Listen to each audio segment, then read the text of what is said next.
Welcome to the Pointy End. I'm Keith Sutherland. Today my guest is Cath McDonald from Radius. Welcome, Cath.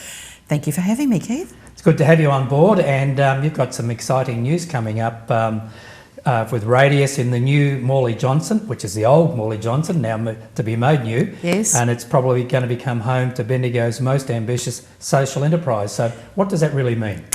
Oh, what a good question. Not only Bendigo's most ambitious, it's probably Victoria's most ambitious social enterprise. So what it means is that we're disrupting current thinking around both disability and around retail.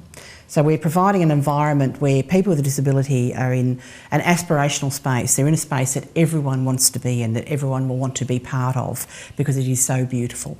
And the business itself offers opportunities for work for people with an intellectual disability particularly in a space where they previously haven't had opportunity. So that's a space where there are real jobs. So in the past, Radius has run programs, for example, with paper making, and the paper was beautiful, but we were only selling $2,000 worth of paper a year in Bendigo, and at all. Across Australia, we're only selling $2,000 worth of paper. That wasn't a viable business to keep going with, and there aren't many jobs in Bendigo for people who make paper. Where there are jobs, though, is in retail and hospitality. So setting up a social enterprise based around that concept of retail and hospitality, which is very familiar to a lot of people, was our challenge. Because if we get our people skilled up and engaged in work in that space where the community can see them and can see their wonderful work, we would be on a win. The area that we've gone to that is a little different is that area of creativity. So recognising that people with an intellectual disability are very clever and have a creative life and also have a caring component as well, that they can do more than pick up and sort rubbish, gave us the impetus to look at that group of people and use them for their real skills, which is around creating and design. So our guys have created these t-shirts. The I Believe in Bendigo t-shirts are well known at the moment. A lot of our product, our screen printed fabric, is original. Our people have designed that. The garments that we make from that fabric are original. Our people have designed that. So does that mean that basically Bendigo people have access, because you've got 4 floors, it's a big, big building, and you're right in the heart of Bendigo. People going past, it was always a very busy bus stop out the front. Will that mean there's interaction with the people there? And I understand you're creating 60 new jobs in the process of coming up with this new space. Yep. So our intent is to see the people of Bendigo come into the building and use the building, and to see our people in the building go out into the community. So if we're bringing 200 people a day into the building, those people will be out in the community and being part of the community. It works both ways, and our message is really for the people of Bendigo is around inclusion.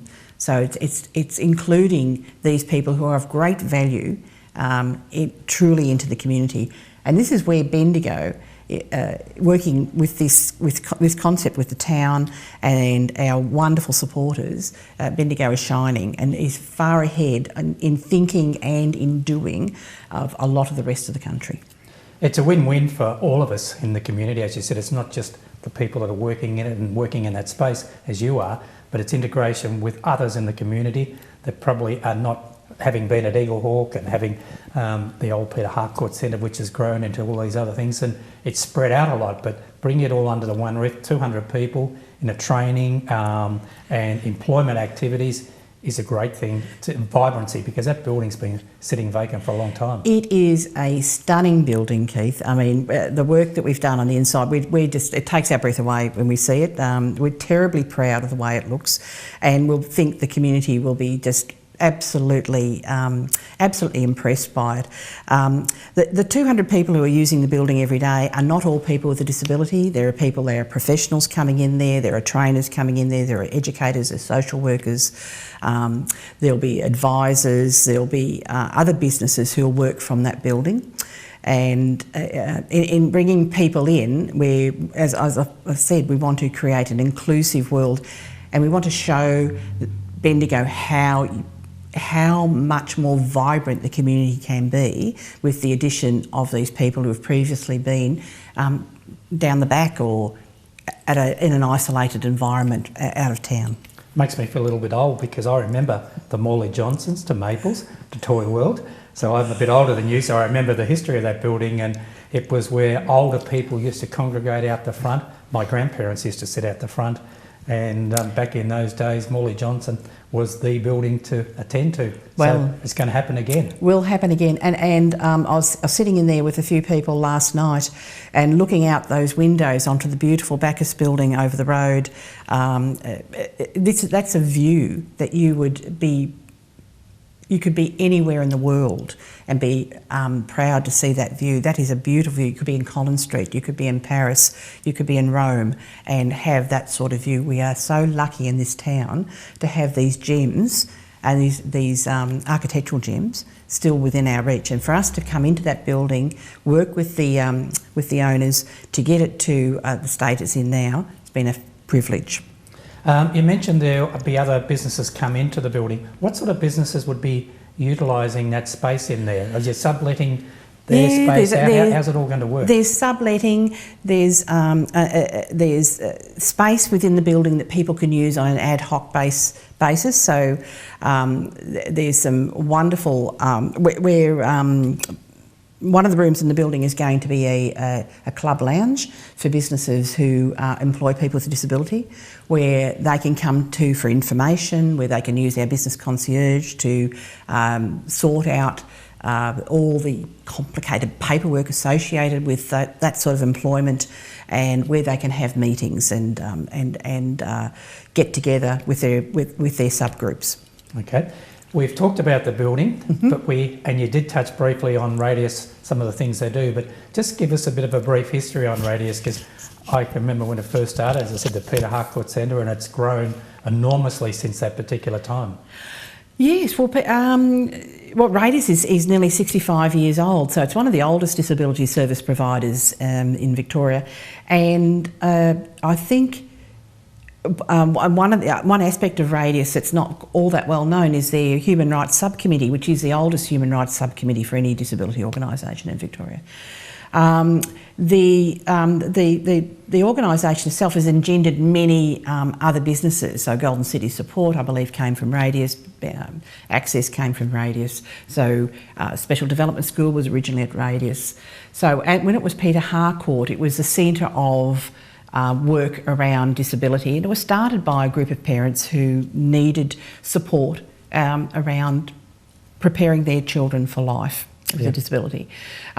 Those times have changed, but yes, it still is a large provider. It's it looks after many aspects of life. So we've got support services, we've got complex needs services, we've got a really vibrant, active training program, and we've got our social enterprises, and attached to that is a burgeoning labour force hire business. Wonderful. Coming to you, you're relatively new to the job. I know you've been there for a while, but I don't know a lot about your background to come into the role as CEO of Radius. Okay, well, I've been with Radius now for nearly 2.5 years, and I am a new entrant into the disability sector, but my background is nursing, and as everyone will know, nurses can do anything. Okay, very versatile. Very versatile people. But I've had the last 6 years I've spent as National Operations Manager with Bupa Care, and my responsibilities were around acquisitions and culture change. And I had offices that I worked from in Adelaide and Tasmania and Sydney. Okay, finally the opening. When's that about to happen? And that's the exciting part. We've seen the transition from Morley Johnson to Radius. This wonderful new space breathing life back into our CBD. Yeah, so our opening is on the 29th of this month, which is next Thursday. day after the Bendigo Cup, so it's a bit of a recovery session for people. We're hoping to shut Mitchell Street down with the amount of people we have. Please come, please come and enjoy the space and enjoy the vibrancy and the joy of our participants in that space. And who's actually opening the building for you? Is there an official ceremony? No, not for this stage. So this is just the ground floor. Okay. Okay. In February next year, we'll be having the grand opening. This is just a warm-up party for the ground floor, but the grand opening, and we'll have a special guest for that, for the cutting of the ribbon for the grand opening. Well, Cath, thank you so much for appearing on the Pointy End today. It's an exciting project for Bendigo, very exciting for you, the board of Radius and everybody else involved to see, as I said, a transition from the old building to the new life, the old building but breathing life into our CBD. So thank you for telling us all about it on the Pointy End today. Thank you, Keith. Wonderful. Thank you.